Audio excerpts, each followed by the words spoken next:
Hola, buenos días, bonjour, buenos días a todos amigos, bienvenido al Live Minute, el minuto inmobiliario en Espagne.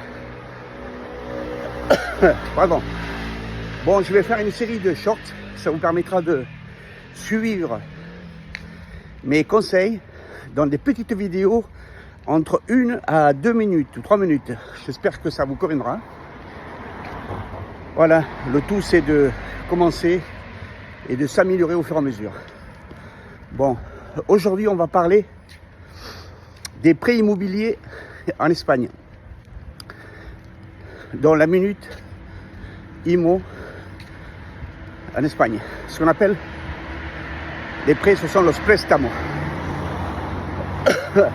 Alors bien souvent on parle des prêts hypothécaires, préstamos hypothécarios.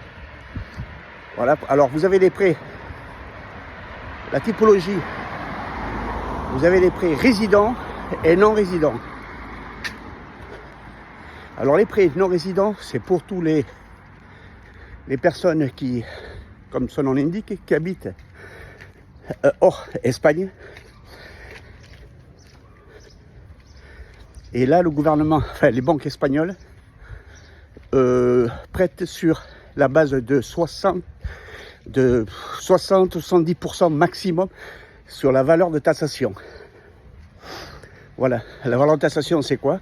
C'est un expert, un bureau complètement indépendant qui est mandaté par la banque pour faire l'évaluation du prêt, du bien immobilier. Dans un exemple, vous avez le bien qui vaut 200 000 euros, qui coûte, enfin sur le marché à 200 000 euros, mais l'expertise, le tasador, va l'estimer à 150 000. Bon, je vous fais un écart. Hein. Donc, ils vont vous prêter 70% sur la valeur de 150 000. Donc, tenez compte de cet écart qui peut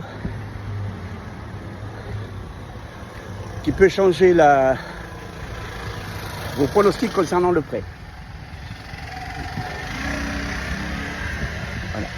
Donc, sinon, vous avez aussi les banques qui prêtent avec différents types de prêts, des prêts fixes, des prêts variables, dont là ils se basent sur les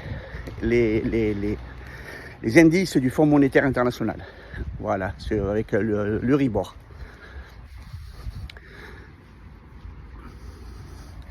Pour les résidents, c'est-à-dire ceux que, quand vous êtes implanté en Espagne, vous avez déjà la résidence en Espagne, là on peut faire des prêts de 80 à 90%.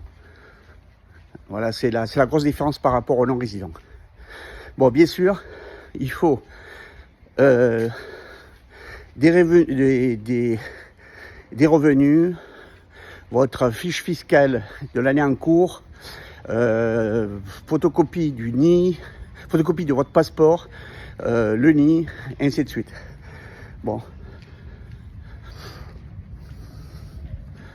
Voilà, si vous avez d'autres questions à me demander concernant les prêts immobiliers, n'hésitez pas, vous pouvez m'envoyer un email à ce niveau-là. Merci et hasta pronto amigos.